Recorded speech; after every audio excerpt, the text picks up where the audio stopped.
আওয়ামী লীগের সকল নেতা কর্মীর বিরুদ্ধে মামলা প্রত্যাহার করতে হবে, সবাই কারাগারে যারা মুক্তি দিতে হবে। বাংলাদেশের গণতন্ত্রকে আবার আমাদের পুনরুদ্ধার করতে হবে। অগণতান্ত্রিক অবৈধ সরকার থাকতে পারে না, সংবিধান অনুমোদন দেয় না। কাজে ইউনূসকে হটিয়ে গণতন্ত্র পুনরুদ্ধার করতে হবে। শিক্ষকদের যারা লাঞ্ছনা করেছে তাদের এবং আজকে গুলি করেছে তাদের বিচার করতে হবে। শিক্ষকদের যাদের গ্রেপ্তার করেছে অবিলম্বে মুক্তি দিতে হবে। আর আওয়ামী লীগের নেতা কর্মীদের ভাবে এই অত্যাচার যারা করেছে তাদেরও বিচার হবে। কাজে সকলকেই আমাদের 13 তারিখের যে কর্মসূচি সেটা সফল করতে হবে, লকডাউন কর্মসূচি, এবং সাথে ইউনূসকে পদত্যাগ করতে বাধ্য করতে হবে এবং তার হাত থেকে দেশকে রক্ষা করতে হবে। তার জন্য যা কিছু আছে যেভাবে হোক সবাইকে ঐক্যবদ্ধ থাকতে হবে। এইমাত্র আমি খবর নিলাম ঢাকায় শাহবাগে শিক্ষকরা আন্দোলন করছিল, সেখানে তারা গুলি চালিয়েছে, 19 জন গুলিবিদ্ধ আহত, 56 জনকে গ্রেপ্তার করে নিয়ে গেছে। শিক্ষক সমিতির সভাপতি সহ সবাইকে গ্রেপ্তার করে নিয়ে গেছে। শিক্ষকরা তাদের দাবি নিয়ে এসছে, ঠিক আছে, আলোচনা করে সমাধান করুক। সেই নারী পুরুষ নির্বিশেষে শিক্ষকদের উপরে এই জুলুম অত্যাচারকে আমরা তীব্র নিন্দা জানাই, ঘৃণা জানাই, এবং যারা এই সমস্ত হামলা করেছে, গুলি করেছে, তাদের শাস্তি দাবি করি। এবং আমার মনে হয় এটা সকল শ্রেণী পেশা যারা আছে প্রত্যেকের প্রতিবাদ করা উচিত। এর আগে প্রাইমারি স্কুলের শিক্ষকরা যখন আন্দোলন করলো, সেই ছোট্ট শিশু বাচ্চা কোলে ওই অবস্থায় গরম পানি মারলো।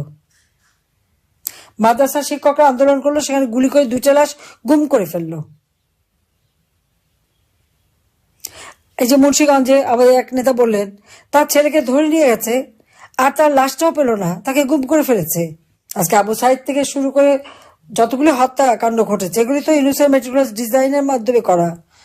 আমরা কেন হত্যা করতে যাব ছাত্রদের? জুলাই 15 তারিখ পর্যন্ত যখন ওরা আন্দোলন করছে তাদেরকে একটা টোকাও লাগতে দেয়নি। যখন ওরা আগুন দিয়ে পোড়াতে শুরু করলো ঘর বাড়ি মেট্রো রেল সব, এমনকি পদ্মা সেতুতে যেহেতু হামলা করছে,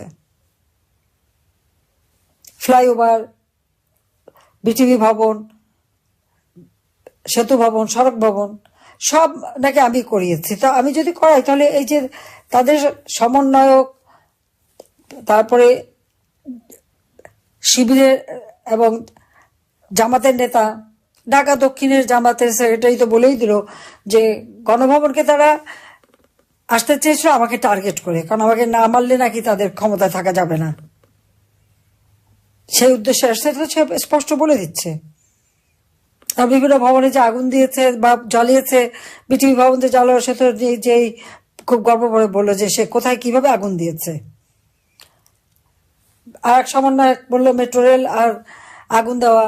তারপর 2 জন আবার পুলিশকে হেলমেট পরেনি দেখে পুলিশ যখন ধরলো বলে দিল পুলিশকে মেরে ঝুলিয়েছিলাম তো ওদেরকে আবার ঝুলাবো।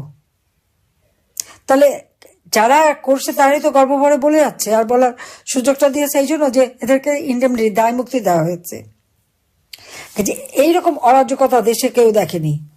আর আওয়ামী লীগের যে নেতা কর্মী, আমাদের প্রত্যেকের বিরুদ্ধে মামলা, এখানে মানে নারী পুরুষ নির্বিশেষে সবাই, এমনকি ছোট শিশু পর্যন্ত, 13 বছরের ছেলে, 14 বছরের ছেলে, তাদেরকেও ধরে নিয়ে যায়, তাদেরকেও মামলা দিয়ে দেয়।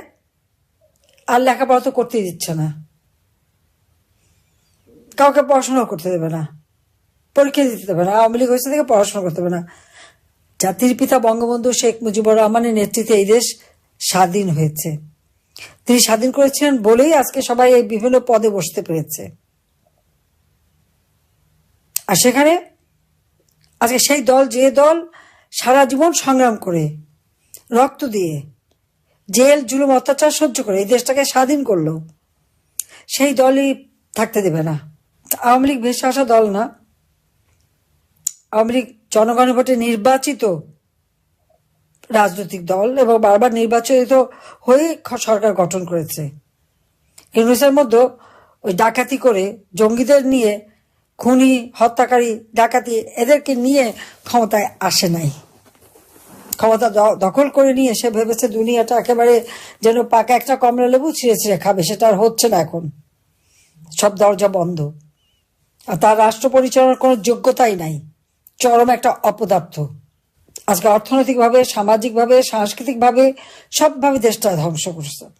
আইন শৃঙ্খলার পরিস্থিতি এতই খারাপ যে কোনো মানুষ, কোনো পরিবারের কোনো নিরাপত্তা নাই। এখানে দলমত না, সাধারণ মানুষের জীবনেই নিরাপত্তা নাই। না নিরাপদে রাস্তায় চলতে পারে, না ঘরে ঘুমাতে পারে। যে কেউ যে কোনো সময় যে ঘরের মধ্যে ঢুকতে পারে, কোনো লেহাজ তমিজ আদব কায়দাও নাই। আজকে কি দুর্ভাগ্য আমাদের যে যারা আমার স্বাধীনতা সার্বভৌমত্ব রক্ষা করবে সেই সেনাবাহিনীর সদস্যদের পর্যন্ত আইসিটিতে তাদের মামলা হয়। আমি তো আমাদের আর্মি চিফকে শুরুতেই যখন একেবারে শুরুতে আমি বলেছিলাম যে এদের বিচার এখানে হতে পারে না। যেখানে আমরা যুদ্ধাপরাধীদের বিচার করেছি সেখানে কিভাবে এই আমাদের স্বাধীনতা সার্বভৌমত্ব রক্ষাকারী যারা তাদের বিচার করবে? তাদের অপরাধটা কি?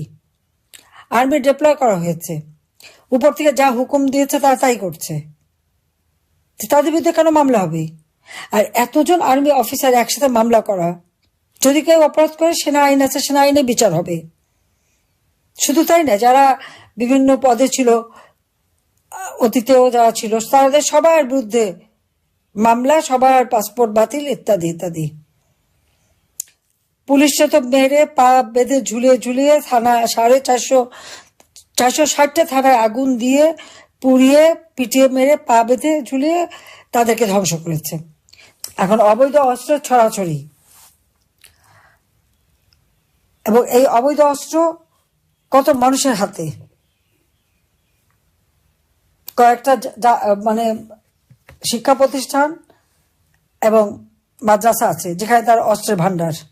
কিন্তু আমি বিশ্বাস করি শক্তিশালী জনতার কাছে এই অস্ত্র কিছুই না। এটা আমাদের মাথায় রাখতে হবে। অস্ত্র তো মানুষকেই চালাতে হয়। আমরা তো আন্দোলন সংগ্রাম সবসময় করেছি।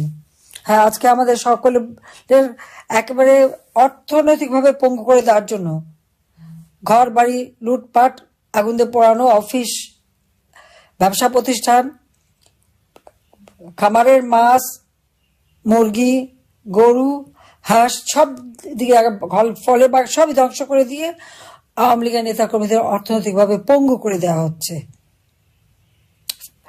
শারীরিকভাবে নির্যাতন, জেল জুলুম তো অত্যাচার আছে, সাথে সাথে আবার অর্থনৈতিকভাবেই তাদেরকে পঙ্গু করে দিয়েছে। আওয়ামী লীগের নেতাকর্মীকে হাতে হ্যান্ডকাপ পরায়, আল্লাহ যেন দিন দেয় ওর হাতেও যেন আমরা হ্যান্ডকাপ পরাতে পারি। এর সাথে সেই উপদেষ্টা লেফটেন্যান্ট জেনারেল জাহাঙ্গীর আর আইন উপদেষ্টা আসিফ নজরুল সহ যে কটা আছে, আর তাদের এই সমন্বয়করা যারা গোপালগঞ্জে দাঁড়িয়ে বঙ্গবন্ধুর বিরুদ্ধে কথা বলছে, সবগুলির বিরুদ্ধে সব কটার কোর্টে দাঁড় করাতে হবে। এবং যারা আপনাদের ঘর বাড়ি পুড়িয়েছে এদের নাম ঠিকানা সব রাখবেন। আমাদের ওরকম অবৈধ অস্ত্রও নাই, আমাদের কিছু নেই, কিন্তু আমাদের জনতা আছে, আমাদের জনতা আছে, এটা মাথায় রাখতে হবে। তবে আমি একটা আশার কথা বলি যে আমাদের যারা জেল খেটে একবার এসেছে তারা কিন্তু এখন খুবই শক্তিশালী এবং সাহস হয়ে গেছে। কাজে এখানে আমাদের সকলকে এক হতে হবে, রুখে দাঁড়াতে হবে। আর ওই শিক্ষকদের গায়ে যে হাত তুলেছে এর প্রতিবাদ সকলকে জানাতে হবে। কারণ শিক্ষকদের গায়ে হাত দেবে?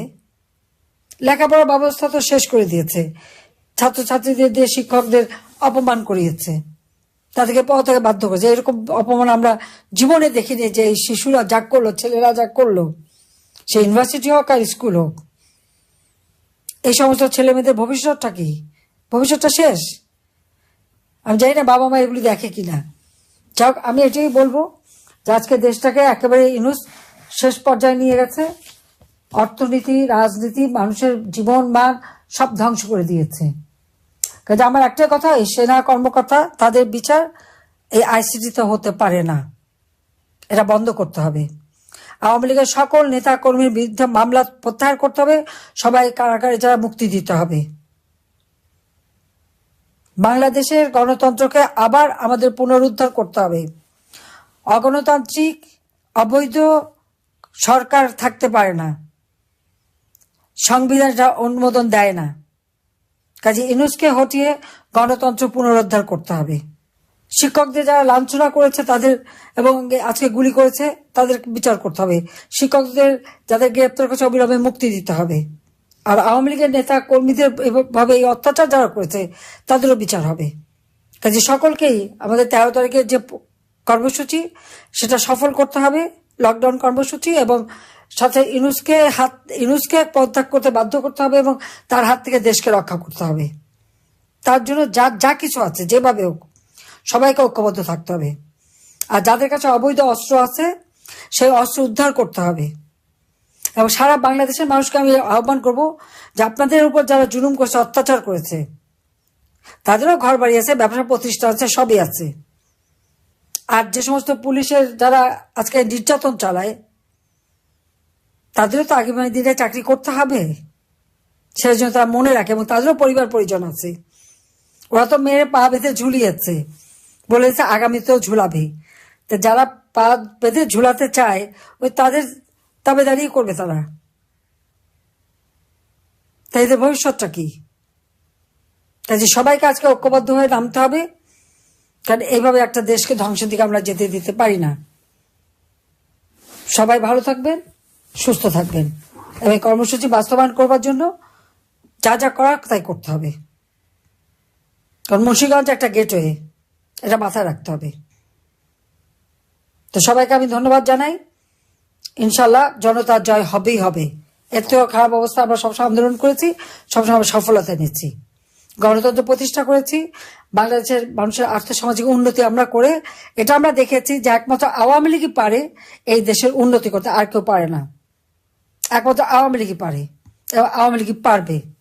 স্বাধীনতা এনেছি, অর্থনৈতিকভাবে উন্নতি করেছি, দেশের মানুষের অন্ন, বস্ত্র, বাসস্থান, চিকিৎসা, শিক্ষার ব্যবস্থা করেছি, দেশের মানুষের জীবনমান উন্নত করেছিলাম, সারা বিশ্বে বাংলাদেশের একটা মর্যাদায় নিয়ে গিয়েছিলাম। সেই মর্যাদাটা এই সুদখোর, খুনি, জঙ্গি, ফ্যাসিস্ট ইউনূস ধ্বংস করে দিয়েছে। এই দেশকে আবার আমাদের পুনরুদ্ধার করে গণতন্ত্র প্রতিষ্ঠার মাধ্যমে দেশকে আবার উন্নত করতে হবে। আর ওই সংবিধান লাখো শহীদদের রক্তের বিনিময়ে ওই সংবিধান, জনগণের ভোটে নির্বাচিত প্রতিনিধি দ্বারা এই সংবিধান, এখানে হাত দেওয়ার অধিকার তাদের নাই। তাদের ওই জুলাই ঘোষণা টোষণা ওগুলি আমরা মানি না। কারণ জুলাইতে তো গুন্ডামি করেছে, ডাকাতি করেছে, চুরি করেছে, মানুষ হত্যা করেছে, পুলিশ হত্যা, আওয়ামী লীগ নেতা কর্মী হত্যা, সাংবাদিক হত্যা, সংখ্যালঘুদের হত্যা, এত হত্যাকাণ্ড করেছে যার জন্য তাদেরকে ইন্ডেমনিটি দিয়েছে। সে অপরাধী তারা, তাদের হয়ে গেছে জুলাই হিরো, আর নির্যাতিতরা সব জিরো। এই নির্যাতিতদেরই এখন রুখে দাঁড়াতে হবে। সবাই রুখে দাঁড়ানোর জন্য প্রস্তুতি নেন। সবাইকে ধন্যবাদ। জয় বাংলা, জয় বঙ্গবন্ধু, বাংলাদেশ চিরজীবী হোক। খোদা।